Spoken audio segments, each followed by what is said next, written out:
Soft মানে নরম। তো এটাকেও আমি প্রেজেন্ট, পাস্ট, ফিউচার একই সাথে affirmative, negative, affirmative interrogative, affirmative negative সবগুলো সেন্টেন্সে কনভার্ট করে দেখাবো। শুরু করা যাক। সফট, দিস ইজ সফট, এটি নরম। দিস ওয়াজ সফট, এটি নরম ছিল। দিস উইল সফট, এটি নরম হবে। এবার নেগেটিভ করি। দিস ইজ নট সফট, এটি নরম না। দিস ওয়াজ নট সফট, এটি নরম ছিল না। দিস উইল নট সফট, এটি নরম হবে না। এবার আমরা অ্যাফার্মেটিভ টু অ্যাফার্মেটিভ ইন্টারগেটিভ করি। ইজ দিস সফট, এটি কি নরম? ওয়াজ দিস সফট, এটি কি নরম ছিল? উইল দিস সফট, এটি কি নরম হবে?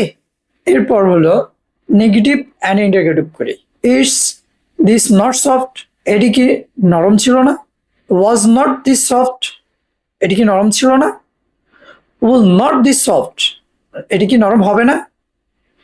এরকম আরো মজার মজার শব্দ যদি আমার সাথে শিখতে চান আপনারা, তাহলে আমার চ্যানেলটি সাবস্ক্রাইব করুন এবং আমাকে সাপোর্ট করুন, আমার সাথেই থাকুন। এতটুকু ধৈর্য ধরে শোনার জন্য আপনাকে অসংখ্য ধন্যবাদ। আসসালামু আলাইকুম।